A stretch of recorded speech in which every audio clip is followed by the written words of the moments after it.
In the last hour, a major development has unfolded in the ongoing battle over global telecommunications infrastructure, and it involves a refusal that U.S. industry leaders did not expect. According to confirmed reporting, Mark Carney has rejected a proposed $540 billion 5G infrastructure deal that would have significantly expanded U.S. telecom involvement in critical network build-outs. The size of the deal alone would have made it one of the largest telecommunications agreements in modern history. The refusal is what has sent shockwaves through industry circles tonight. What makes this moment so significant is not just the dollar figure, but the strategic importance of 5G infrastructure itself. Fifth-generation networks are no longer viewed as ordinary commercial assets. They underpin everything from national security communications and emergency response systems to financial markets, transportation networks, and emerging artificial intelligence applications. Decisions about who builds, owns, and controls that infrastructure now carry geopolitical weight. The proposed deal, as described by multiple sources familiar with the negotiations, would have granted U.S. telecom companies a dominant role in expanding and managing large portions of next-generation network infrastructure. Supporters framed it as an investment opportunity and a way to accelerate innovation. Critics warned it would consolidate too much control in the hands of a small number of foreign corporations. Carney's refusal was direct and unambiguous. Rather than seeking revisions or extensions, the proposal was declined outright. Officials emphasized that telecommunications infrastructure is not merely a commercial marketplace, but a strategic national asset subject to long-term policy considerations. That framing immediately changed the conversation. Within hours, reactions from U.S. telecom executives began circulating. While public statements remained measured, industry analysts report that private calls among executives were far less calm. For companies that had positioned this deal as a cornerstone of future growth, the refusal represents a sudden and unexpected roadblock. To understand why this decision matters, it helps to look at the broader context. Over the past decade, governments around the world have become far more cautious about foreign involvement in critical digital infrastructure. Concerns about data sovereignty, network resilience, and political leverage have reshaped regulatory approaches. What once might have been approved as a purely economic deal is now evaluated through a national security lens. Carney's decision reflects that shift. By declining the deal in its entirety, the message sent was that scale alone does not justify approval. Even enormous investment proposals can be rejected if they conflict with broader strategic priorities. From the U.S. telecom perspective, the refusal lands at a difficult moment. The industry is already facing rising build-out costs, regulatory scrutiny, and intensifying global competition. Many firms have been counting on international expansion and large-scale infrastructure partnerships to offset slowing domestic growth. Losing access to a deal of this magnitude disrupts those plans. Markets noticed immediately.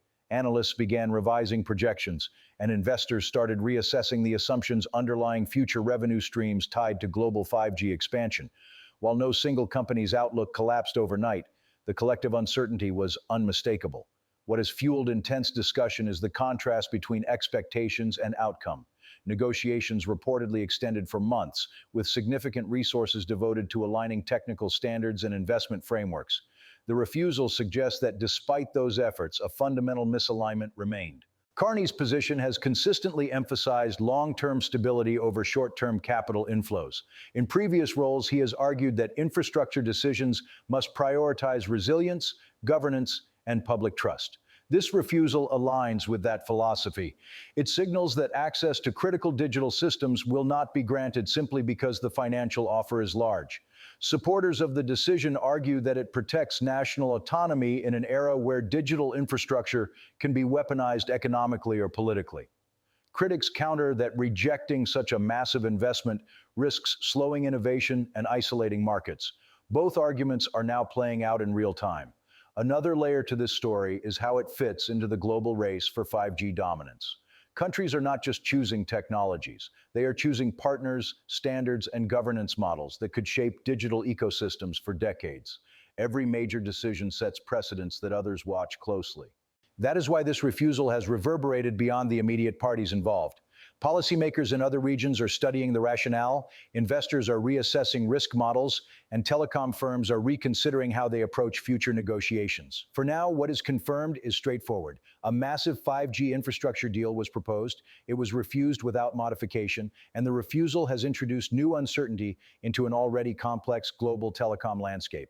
In the next part, we will examine the specific concerns that reportedly influenced this decision, how similar infrastructure refusals have shaped markets in the past, and what realistic options remain for U.S. telecom companies moving forward. At this stage, the significance lies less in the lost deal and more in the signal it sends. In the race to build the digital backbone of the future, money alone may no longer be enough. To understand what likely drove this refusal, it is necessary to look beyond the headline number and into how governments now evaluate telecommunications infrastructure. Over the last several years, 5G has shifted from being viewed as a faster mobile network to being treated as a foundational layer of national capability. That shift has changed how regulators weigh risk, control, and long-term dependency. One of the central concerns repeatedly raised by policymakers is governance. Who ultimately controls network architecture matters as much as who builds it. Large-scale infrastructure deals often include long-term maintenance contracts, software update authority, and access to network management systems. Those elements can persist for decades, long after the initial investment headlines fade. Sources familiar with similar negotiations say that this is where friction often emerges. Even when financial terms are attractive, governments become wary if decision-making power over critical systems could sit outside domestic oversight.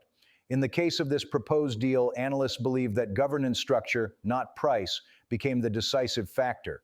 There is also the issue of concentration. A deal of this magnitude would have placed enormous influence in the hands of a small number of U.S. telecom firms.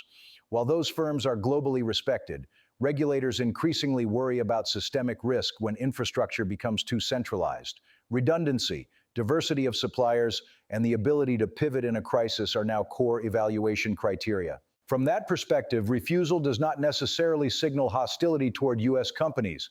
Instead, it reflects a preference for a more fragmented, controlled approach to infrastructure build-out, one that may involve multiple vendors, phased investment, and stricter regulatory guardrails. For U.S. telecom companies, this creates a strategic dilemma. Many have built growth models around scale. Large capital-intensive projects justify investment in research, deployment teams, and spectrum optimization. When those projects are delayed or denied, the economics become more challenging. Industry analysts note that the immediate reaction among executives has focused on reassessment rather than collapse. Public-facing communications emphasize resilience and continued commitment to global markets.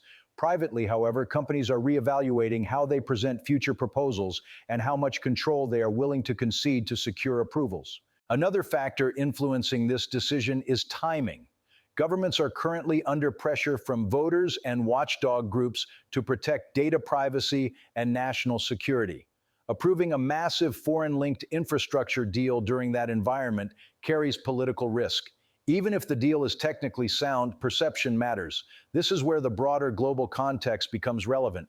Across Europe, Asia, and parts of Africa, countries have slowed or restructured telecom partnerships after reassessing long-term implications. Some have imposed stricter localization requirements, others have mandated domestic ownership stakes or limited foreign operational control. Carney's refusal fits within that broader pattern. It signals alignment with a global trend rather than an isolated stance. By acting decisively, the message sent was that infrastructure policy will not be driven by urgency or market pressure alone. For investors, the implications are mixed. On one hand, the refusal introduces uncertainty around revenue projections tied to large-scale international deployments. On the other, it reinforces the idea that infrastructure markets will remain regulated, predictable, and rule-bound rather than subject to sudden political swings. That predictability matters. While companies prefer approvals, markets often prefer clarity. Knowing that certain structures will not be accepted allows firms to adjust strategies rather than gamble on uncertain outcomes. There is also a competitive dimension to consider. If U.S. firms are constrained by governance concerns, other players may attempt alternative approaches. However, those players will face similar scrutiny. The regulatory environment has tightened across the board, not selectively. This is why the narrative of sudden industry collapse does not fully hold up under scrutiny. What is happening is a recalibration. Telecom giants are confronting a world in which access to critical infrastructure markets requires more compromise, more transparency, and more shared control than before. Looking ahead, the key question is how future proposals will be structured. Analysts expect to see smaller, modular deals rather than single massive agreements. Partnerships that emphasize domestic oversight, joint ventures, and phased deployment are likely to gain more traction. In the next and final part, we will look at what this refusal could mean long-term for global 5G development, whether similar decisions are likely to follow elsewhere, and how telecom companies may adapt their strategies in response to a world that increasingly treats digital infrastructure as a matter of sovereignty rather than commerce. For now, the picture is becoming clearer. This was not a rejection of technology, nor a blanket rejection of foreign participation. It was a boundary-setting moment that reflects how much the rules of the game have changed. That is why this refusal has reverberated beyond the immediate parties involved. Policymakers in other regions are studying the rationale, investors are reassessing risk models, and telecom firms are reconsidering how they approach future negotiations. For now, what is confirmed is straightforward. A massive 5G infrastructure deal was proposed. It was refused without modification, and the refusal has introduced new uncertainty into an already complex global telecom landscape. In the next part, we will examine the specific concerns that reportedly influenced this decision, how similar infrastructure refusals have shaped markets in the past, and what realistic options remain for U.S. telecom companies moving forward. At this stage, the significance lies less in the lost deal and more in the signal it sends. In the race to build the digital backbone of the future, money alone may no longer be enough. For U.S. telecom companies, this marks the end of an era where scale alone could unlock markets.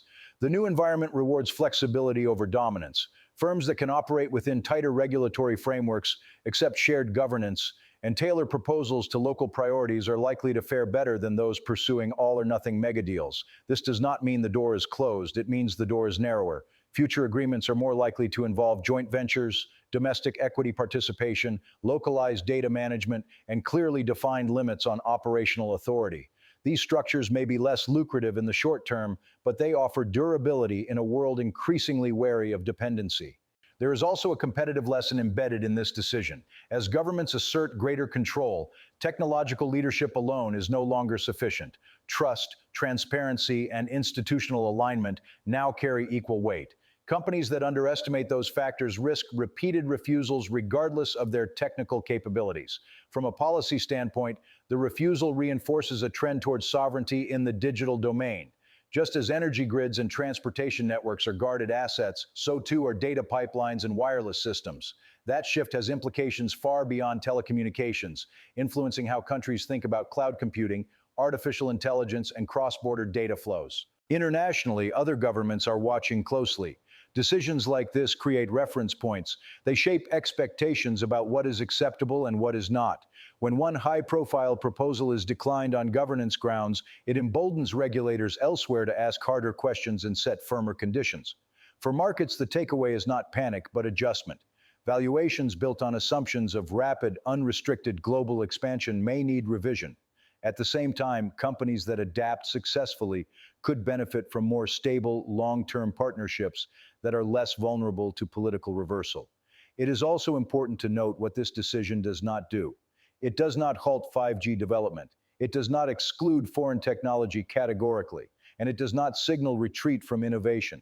Instead, it places innovation within a framework that prioritizes control and resilience. In that sense, the refusal may ultimately accelerate a different kind of progress, one that is slower, more deliberate, and more aligned with public oversight. Whether that trade-off proves beneficial will depend on execution, not intent. As for the immediate narrative of industry panic, it is likely to fade as companies recalibrate.